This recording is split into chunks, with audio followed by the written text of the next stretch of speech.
What is going on, guys? Today I wanted to talk about one of the most controversial figures in the fitness industry, and that is Mike O'Hearn. So for those of you who aren't familiar with him, he's a famous self-proclaimed natural bodybuilder. Some of his stats are he's 6'2" and is weighed between 240 and 270 pounds and is 49 years old. Now I couldn't find a ton of information on his competitive history, but I do know that he was a four-time INBA, which stands for International Bodybuilding Association, Mr. Universe in the mid to late 90s. Now, according to his website, he also has the title of Mr. America, Mr. World, and Mr. International, though I don't know in which organization those titles were won. He also says on his website that he's a four-time California powerlifting champ. However, what Mike is best known for is the 500-plus magazine covers he's been featured in, as well as the appearances he's made in films such as Always Sunny in Philadelphia, Days of Our Lives, and so much more. So what I really wanted to get into is it possible that he could be natural? Mike has been called out and accused of taking steroids more than any other bodybuilder that I can think of. I think it's partly because he talks smack back to the people on social media, but that is neither here nor there. First, I'd like to make a case for why he would be taking juice. He's big, weighing around 260 pounds with a very low amount of body fat. He's both bigger and leaner than many competitors from the 70s and 80s, such as Arnold, who have admitted to taking juice. He's also incredibly strong. There's videos of him pressing over 500 pounds, as well as squatting and deadlifting 700 to 800 pounds. So this guy is no joke, and is putting up numbers that usually only enhanced lifters can put up.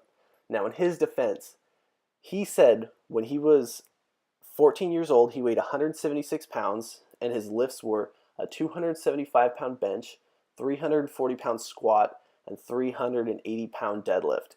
Now, I believe him here because when I was 14, I had been lifting for 4 months is all, and I could already bench 205 pounds, squat 275, and deadlift 315 at a body weight of 155 pounds. And I'm also 6'2". Now, I think my genetics are pretty good, but I wouldn't say they're the best of the best. Mike also says that he's been lifting since he is 11, so those numbers are definitely believable. Now, where it gets crazy is he claims to have gained 100 pounds in the next 2 years and got all the way up to 270 pounds of somewhat lean mass. Now, either puberty hit this guy like a freight train, or he got on something in that time period and stayed huge since then.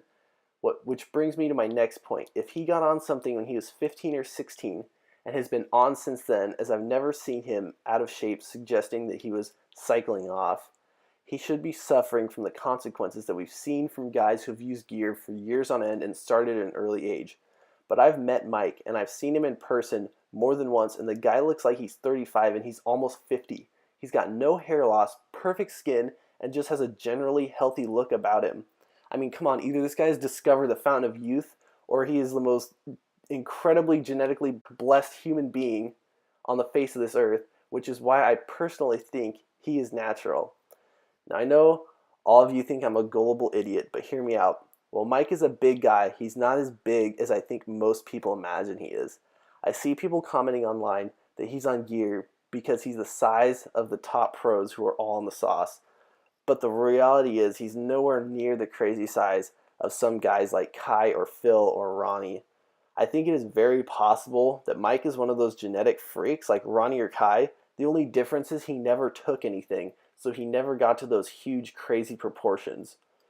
However, at the end of the day, does it really matter? Everyone these days is so obsessed with exposing fake natties, but honestly, who cares if he's taken something or not?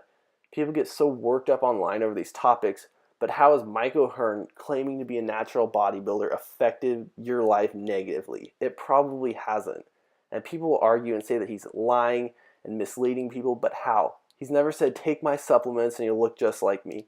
And if you're really that naive that you think because you decide to be a bodybuilder that you can automatically look like a top athlete, I'm sorry to have to be the one to break this to you, but you've got a lot to learn in life. That's like assuming just because you started playing basketball, you'll automatically turn into Kobe. So to sum it up, it's okay if you disagree with me and think he's taking steroids. I can see your points on why you would believe that he's taking stuff. But my point that I want to get across is it really doesn't matter if he's taking drugs or not. He sets a good example for people to look up to, unlike a lot of people on the internet these days. And he does a lot to help make the lives of others better. So thanks for watching, and hit that like button if you enjoyed the video and subscribe for more content.